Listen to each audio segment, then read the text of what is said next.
5WR decals. Napakadumi ng paa mo eh.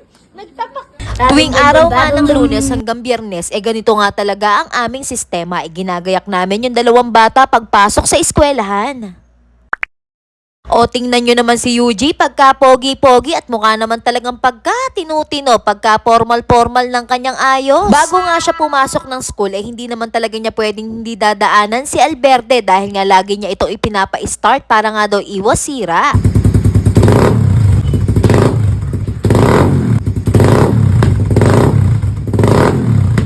Pag uwi nga niya galing eskwelahan, meron naman siyang dumating na parcel. Oo, tama kayo, napanood nyo na nga ito. Pero syempre, inilagay ko dito ulit to kasi nga kailangan, wag na kayong magtanong. Ito nga pala yung sticker ni Amarillo, yung 5WR na pagkamahal-mahal. Diyos mayo, wala kaming inulam dahil din eh.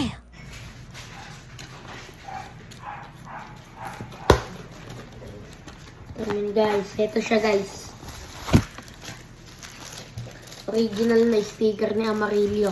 Akala ko nga nung kapag sumali ka sa motor show, basta mapogi yung sticker mo, okay na. Kailangan pa pala pag mga matitinding show, katulad ng NGO at JRP Battle, mga ganitong sticker pala ang kailangan. Mga catalog ba'y tawag doon? O yun nga. Sabi ko nga kay Yuji, wag na itong bilhin dahil hindi naman na siguro alam ng judge kung original ba sticker mo o hindi. Kaso nga lang, andyan na yan. May magagawa pa ba ako? Maraming salamat nga po pala kay Kuya Gian.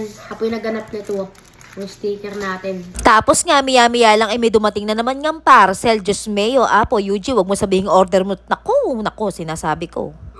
Oh, may order ka ba? Check ko.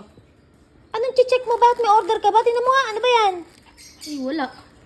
Hindi nga daddy, wala naman tayo order eh. Medyo natuwa naman yung aking puso dahil nga wala naman akong binayaran doon sa rider. Kaya nga pinabuksan ko na kay Yuji at ang laman nito ay walang iba kundi ang JRP Spacer o ito yung adapter para doon sa caliper. Ito nga pala ay bigay ng walang iba kundi ni Boss B, ang girlfriend niya ni Boss Renz Mateo. Ate ng bad words sa school. May nagpadala sa kanya, hindi namin kinuha.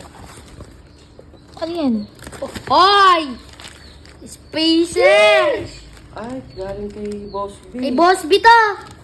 Ay, galing kay Boss B. Spacer na. Ayun o. Boss B, UG. Pakita mo.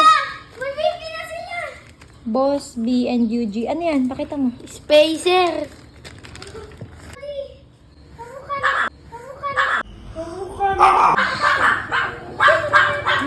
Time check guys. So it's already 11:31. At alam nyo ba kung asan si Yuji? Nasa kapitbahay pa.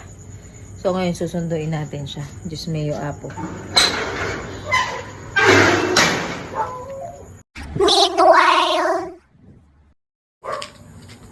Pupuntahan natin siya dito sa mga lola niya. Kita nyo? 11:30 na. Natawala na ako ng mga aso. Ayun yung chinelas mo. Ay, na pa. Kami eh. Ha? Tulog na. Labas ko siya. Ayan. Ayun yung batang gala.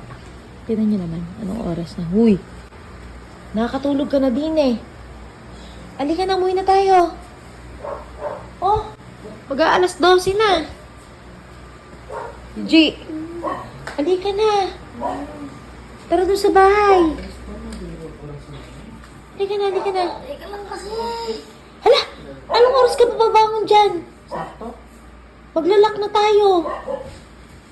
Ayan, kasi kapitbahay ka pa. Hindi mo na naman malayan yung oras. Look! Pala sundukan daddy mo, mapatid ka. Tinan mo yung tsinelas. Ito yung tsinelas! Huy! Shh! Huy! Hindi ka ng tsinelas! Whoops! Huy! Hindi ka ng tsinelas! Whoops! Napakadumi ng paa mo eh! Nagtapak! Shh! Huy! Huy! Ba't ka nagtapak? Diyos mayo, Marimar, oh! Diyos ko, nagtapak na! Yuji, tas tatapak sa kama! Diyos mayo.